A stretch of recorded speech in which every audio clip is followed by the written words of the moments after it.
నమఃశంకరాయ వాగర్థవివ సంపృక్తౌ వాగర్థ ప్రతిపత్తయే జగతః పితరౌ వందే పార్వతీ పరమేశ్వరౌ. ఆదిత్యాయ చ సోమాయ మంగళాయ బుధాయ చ గురుశుక్రశనిభ్యశ్చ రాహవే కేతవే నమః. శృంగేరి జగద్గురు పీఠాధిపతులకి, కంచి పీఠాధిపతులకి నమస్కారములు తెలియచేసుకుంటూ కార్యక్రమాన్ని ప్రారంభిద్దాం.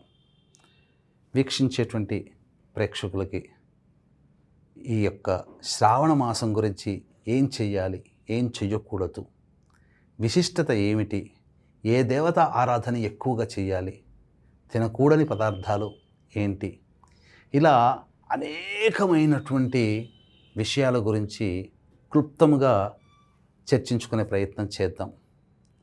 బుధవారం రోజు 13వ తారీఖు రోజున శ్రావణ మాసం ప్రారంభమవుతుంది.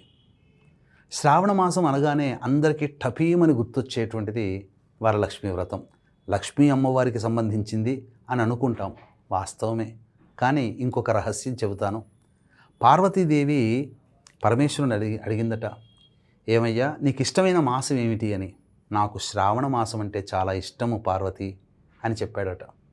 అందుకనే కాబోలు భారతదేశంలో తూర్పు ఈశాన్య ప్రాంతాల్లో అందరూ కూడా తమ ఇంట్లో నీటిని లేదా చెరువు నదిలో నీటిని పెట్టుకొని కావడిలో మోసుకొని దగ్గరలోని ప్రముఖ శైవ క్షేత్రాన్ని దర్శించుకొని లైన్లలో నిలబడి నిద్రాహారాలు మాని కాళ్ళకి చెప్పులు లేకుండా యాత్ర చేసి ఆ పరమేశ్వరుని అభిషేకం చేస్తారు.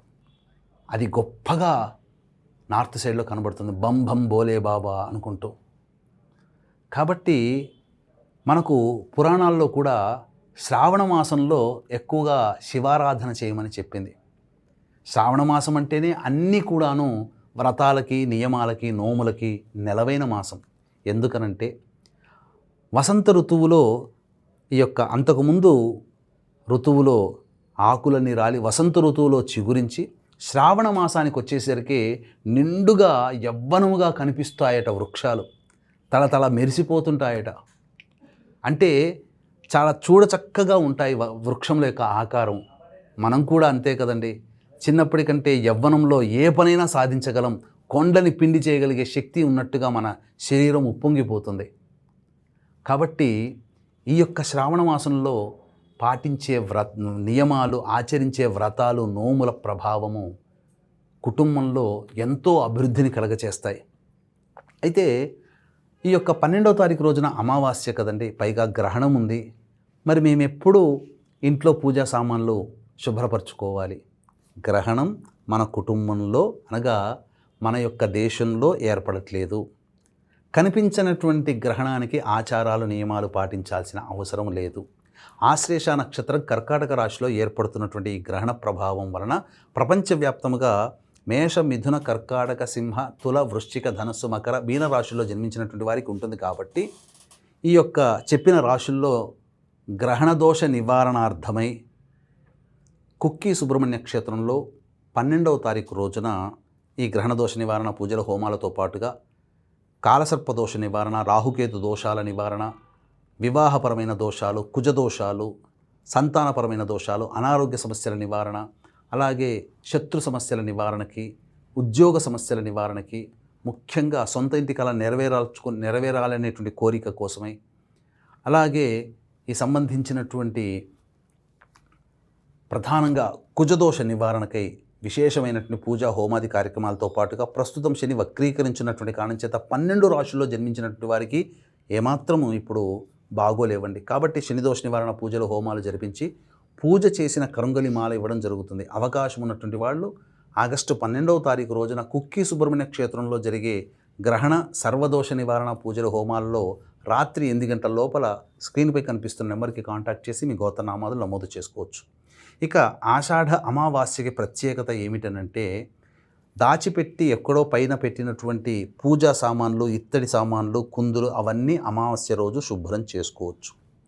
ఇక బుధవారం సూర్యోదయం కంటే ముందే నిద్రలేచి కాలకృత్యాదులు తీర్చుకొని ఇల్లంతా శుభ్రముగా అలిచి చక్కగా తుడిచి బూజు అవన్నీ కూడాను తీసివేసి బకెట్ నీటిలో కుంకుమ పువ్వు, పచ్చకర్పూరము, ఇలాచి, అలాగే ఈ సంబంధించినటువంటి జాజికాయ, జాపత్రి పొడి, గళ్ళ ఉప్పు, పసుపు ఇవన్నీ వేసి కరిగిన తర్వాత పొడి బట్టతో ముంచి ఆ యొక్క ఇంటినంతా కూడాను శుభ్రంగా తుడిచి పూజా మందిరం అంతలో పూజా వస్తువులన్నీ కూడాను చక్కగా శుభ్రపరిచి రెడీగా పెట్టుకోండి.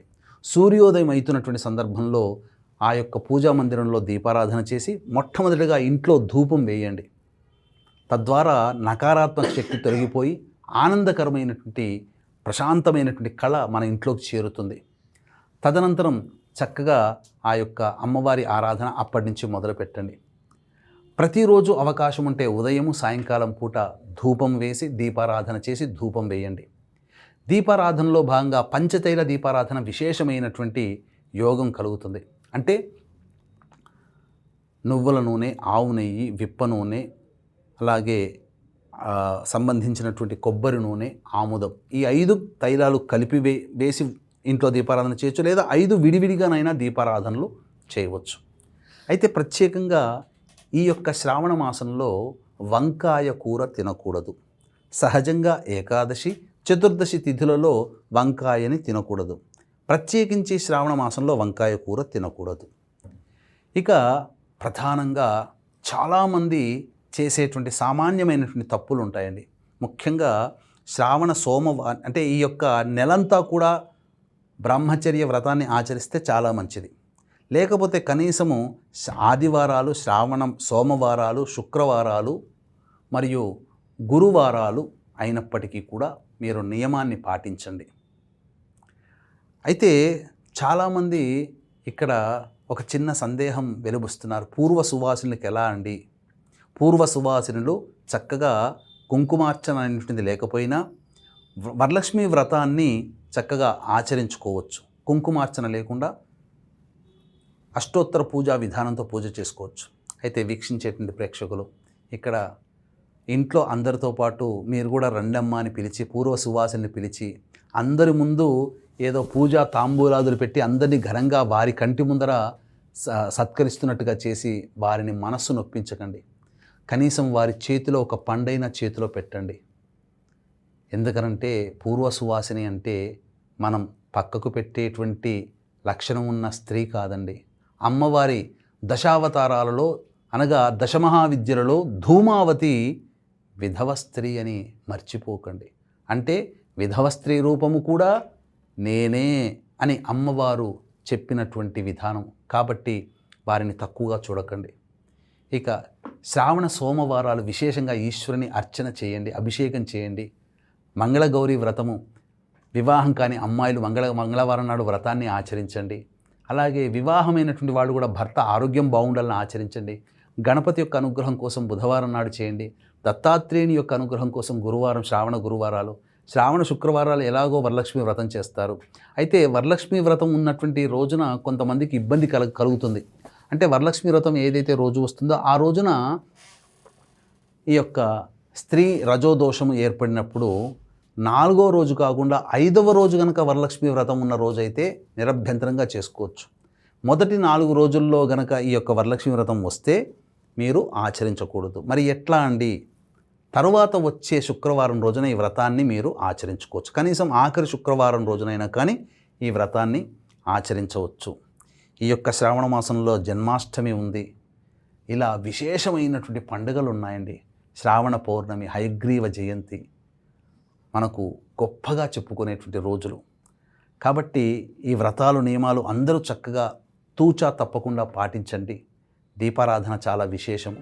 వీలు కలిగితే చక్కగా అన్నదాన కార్యక్రమం చేయండి. ఎప్పుడైనా కానీ వరలక్ష్మి వ్రతాన్ని అందరూ కూడా ఆచరించండి, తరించండి. చెప్పిన విధంగా నియమాలను పాటించండి. అలాగే ఇక్కడ సంబంధించి చాలామంది కొన్ని సమయాల్లో వరలక్ష్మి వ్రతం చేసుకోలేకపోతారు. అందుకనే 3వ వారమైనా 4వ వారమైనా కానీ ఈ యొక్క వరలక్ష్మి వ్రతాన్ని ఆచరించి తరించండి. అంతేకాకుండా మనకు ఈ వరలక్ష్మి వ్రతం కంటే ముందు గ్రహణం ఏర్పడుతుంది. కాబట్టి మేష, మిథున, కర్కాటక, సింహ, తుల, వృశ్చిక, ధనస్సు, మకర, మీన రాశిలో జన్మించినటువంటి వారికి గ్రహణ దోష నివారణ పూజలు, హోమాలు కుక్కి సుబ్రహ్మణ్య క్షేత్రంలో 12వ తారీఖు రోజున జరిపించడం జరుగుతుంది. కాబట్టి అవకాశం ఉన్నటువంటి వాళ్ళు రాత్రి 12వ తారీఖు రాత్రి 8 గంటల లోపల స్క్రీన్పై కనిపిస్తున్న నెంబర్కి కాంటాక్ట్ చేసి మీ గోత్రనామాదులు నమోదు చేసుకోవచ్చు. ఇలా ఈ శ్రావణ మాసంలో ఎవ్వరిని కూడా బాధించకండి. ముఖ్యంగా స్త్రీని ఇబ్బంది పెట్టకండి. మగవాళ్ళు మీ భార్యకి సహాయ సహకారాలు అందించండి. ఎట్టి పరిస్థితుల్లో స్త్రీ బాధపడకూడదు. ఇలా కనుక చేసినట్లయితే తప్పకుండా మీ ఇంట్లో లక్ష్మీ స్థిర నివాసం ఏర్పరచుకుంటుంది. తద్వారా అన్యోన్య దాంపత్యము, మీ కుటుంబంలో వివాహం కాని అబ్బాయిలకి అమ్మాయిలకి వివాహ సౌభాగ్యము కలుగుతుంది. కోరిన కోరికలు నెరవేర్చుకుంటారు. సొంత ఇంటి కల నెరవేరుతుంది.